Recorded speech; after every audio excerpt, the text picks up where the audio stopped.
Hi there. Welcome to the topic preview for the session on networking for machine learning at SIGCOMM' 2021. I am Amedeo Sapio from Intel, and I will guide you through this very interesting session and the great papers that will be presented. In this session, we will hear about 3 papers describing different solutions. All of them start from the same realization that the network is increasingly becoming the bottleneck in machine learning jobs. So they show how the network layer, both software and hardware, can be improved to better serve these workloads that play a role in many aspects of our lives today.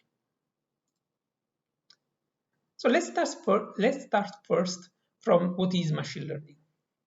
Machine learning algorithms are, in simple words, algorithms that automatically learn through data so that they can make predictions or decisions without being manually programmed to do so. A machine learning model is basically a very big formula that takes some data as input and provides as output a prediction, a decision, or a label. This formula has many parameters that needs to be adjusted so that the formula can provide the most accurate results. Machine learning solutions are traditionally divided in 3 broad categories: supervised learning, unsupervised learning, and reinforcement learning. In supervised learning, we first train the model using a set of pre-annotated data, also called training dataset. And these have been previously labeled, classified, or categorized. So first, the model is trained to reach a certain level of accuracy of the predictions, and then it can be used in the wild with real-world data. In unsupervised learning, the algorithm tries to find patterns and structures in the data and then evaluates new data based on these patterns. In reinforcement learning, the model learns while navigating the problem space. And the key feature in reinforcement learning is a feedback loop that is used to provide to the algorithm rewards or penalties depending on the output correctness. So while the algorithm is making decisions or predictions, it tries to maximize these rewards by providing better results. So depending on the approach, the machine learning algorithm can go through 2 phases. First, the training phase, where the algorithm can use an existing dataset to tune the parameters. And then there is the inference phase, where the model is actually used to process real live data. Now let's take a look at how machine learning training works in supervised learning. In supervised learning, we have a training dataset, for example, pre-annotated images of cats and dogs. And we want to train the machine learning model to recognize if a picture contains a cat or a dog. So we start an iterative process. During this process, images are processed by the model, that is, in this case, mislabeling a cat image as a dog. At this point, a loss function computes the degree of correctness of this label, that is 100% wrong in this case. So now it's time to learn from this mistake. So the image and the loss are processed again by the model to find out the changes needed in the model parameters to better label these and similar images the next time. So now we have a better model and can continue training it with other images until we consider the model accurate enough to use it with real data. And so this is the basic process. Now, what happens if the training data are so large that a single server will take months to process all of it? Well, as you can imagine, we will distribute the data among multiple servers. And this is what is called data parallel training. During one iteration of data parallel training, each worker processes a portion of its own training data, which is usually called a mini batch. The total of all mini batches among all the workers is called global batch. At the end of the iteration, each worker has found its own delta that needs to be applied to the model. These deltas are exchanged and merged together prior to the next iteration. And this method is called stochastic gradient descent, or SGD, which is basically describing how these deltas or gradients are combined. And this is where the network comes into play. These gradients can be very large vectors with millions of elements, and they need to be exchanged at the end of each iteration. And since the next iteration cannot start before these gradients are exchanged, this communication step can become the bottleneck for training performance. One solution in this case could be to avoid waiting for the contributions of all the workers and start the next iteration using gradients from only some of the workers. And this is what is called asynchronous training. This can reduce synchronization time, but can also affect the accuracy of the result, requiring more iterations to reach the same level of accuracy. But what if it's the model and not the training dataset that is too big for a single server? We can split the model across workers in what is called model parallel mode. Or we can even use an hybrid approach where both the dataset and the model are divided among workers. All these solutions require some form of synchronization among workers that involves sharing a possibly large amount of data through the network. And this is where the SIGCOMM community can help. Now, there are two possible ways to adjust the batch size to a growing number of workers. Here I talk about batch size, but the same ideas are valid to adjust computation rather than data. We can decide that each worker is processing the same mini batch per iteration, no matter how many workers we have. And this is called weak scaling. As the number of workers grows, the global batch size increases, but the iteration time and data transfers stays the same. So in theory, the amount of data exchanged in a certain number of iterations is the same. But in reality, there are always overheads when more workers need to communicate with each other, which can affect training time. Also, the time to accuracy in this case does not always scale linearly with the number of workers. On the other hand, strong scaling means that the overall global batch size stays the same. So as the number of workers grows, the per worker mini batch size decreases. And so the computation time during one iteration decreases as well. But the data transfer per iteration stays the same, because that is relative to the model size and not the data size. So we will have more frequent synchronizations that increase the network traffic. And in this case, the network performance becomes critical. And we see this also experimentally. Performance improvements of compute accelerators have so far outpaced network bandwidth increases. And we see that newer, larger models spend more time on communication. Here we measured how much time is spent in communication for different models and how much of that communication time is overlapping with computation. Communication time can be very large, even with 100 gigabit per second networks, and only a small portion of the communication time overlaps with computation, which means that reducing communication time will actually decrease the overall iteration time and training time.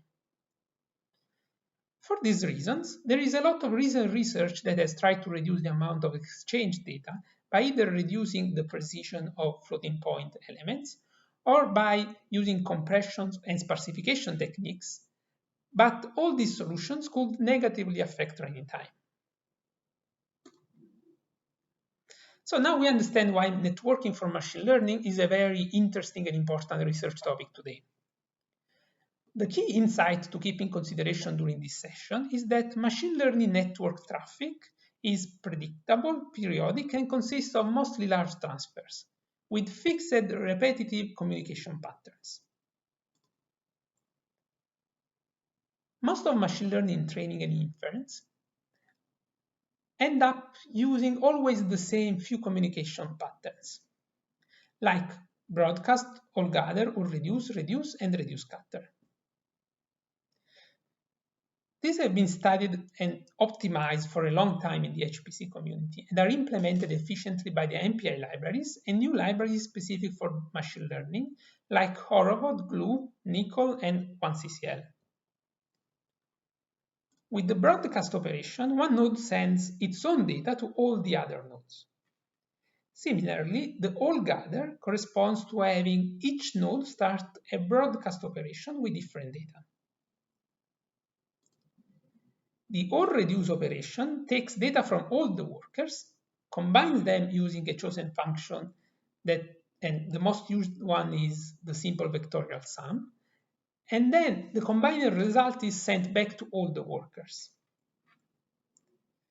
Reduce and reduce cutter are similar to or reduce, but the difference is in how the results are distributed.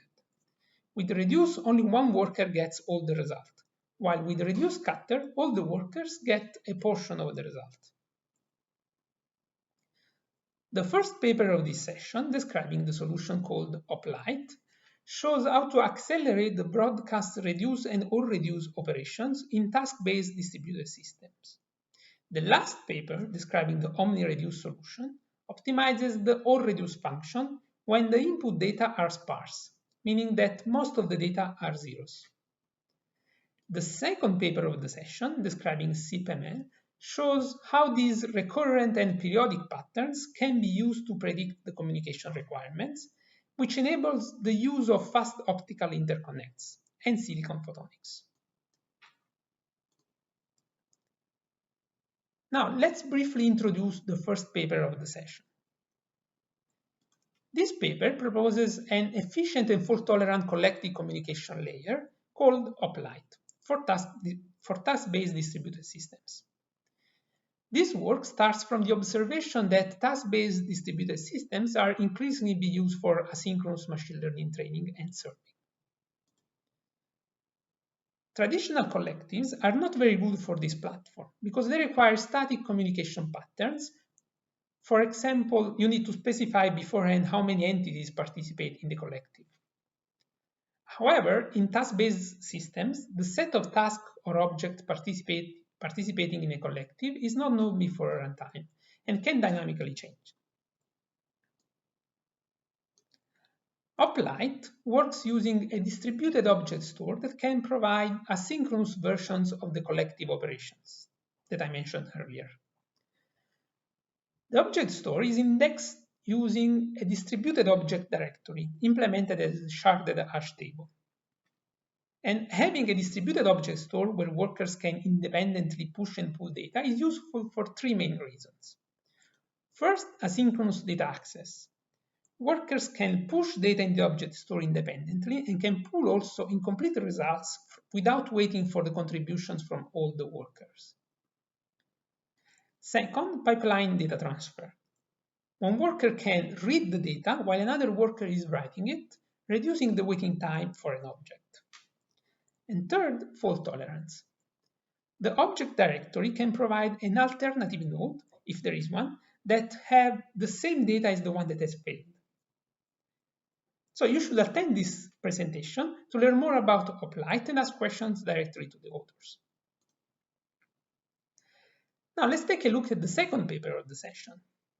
This paper is called CPML, presents CPML, and this is a very interesting proposal that takes advantage of silicon photonics, a new solution for optical interconnections. The authors observed that the hardware limits of electric packet switch technology is limiting the throughput achievable by the network, while silicon photonics could provide network bandwidth in the order of thousands of terabits per second. Silicon photonics uses chiplets with optical I/O ports that can bring optical interconnects very close to the ASIC, practically on the die, and can reach higher rates than electrical networks. However, unlike packet-switched networks, optical interconnects are circuit-based, and this means that at any point in time, each node can communicate with a limited number of other nodes due to the number of circuits available, and it takes a relatively long time to reconfigure these circuits. So based on the assumption that machine learning workloads are predictable, periodic, and consist of mostly large transfers, CPML proposes a parallelization strategy that considers the number of circuits available to an endpoint. And this number of circuits available to an endpoint is called the degree. And since the communication pattern is repetitive, the same configuration can last for the entire training, solving the problem on slow reconfiguration time. The paper also proposes two topologies, one with optical switches and one with and one ring-based topology. So I invite you to attend the presentation on Thursday to learn more about this very interesting solution. And finally, the last paper of the session will describe Omni Reduce, a system for efficient collective operations on sparse data. This paper, similar to the previous one, starts from the realization that the network is often the bottleneck in machine learning workloads. However, the authors realize that together with the model size, gradient sparsity is also increasing in new models. Sparse gradients are vectors with a significant number of zero elements, so the collective communication can be improved by avoiding sending these zero elements, because they do not contribute to the result. But most existing collective libraries using for machine learning workloads do not support sparse data natively. For this reason, the authors propose Omni Reduce, a streaming aggregation system designed to accelerate collectives with sparse data. Omni Reduce provides a library that can replace existing collective libraries and can use the network bandwidth more efficiently by sending only non-zero data blocks. Additionally, the paper proposes a block gradient sparsification technique to use Omni Reduce to accelerate also those workloads that do not have sparse gradients. And the paper also shows a proof of convergence for this technique. And as an additional bonus, the paper shows that Omni Reduce can also be implemented on programmable switches to support in-network aggregators. So this has been a brief preview of the Network for Machine Learning session at SIGCOMM' 2021. I have only scratched the surface of the very good ideas that will be presented, so be sure to attend the session on Thursday and ask questions on the dedicated Slack channel. And if you're interested in these topics, consider attending the tutorial on Network Accelerated Distributed Deep Learning on Friday. Thank you and enjoy SIGCOMM.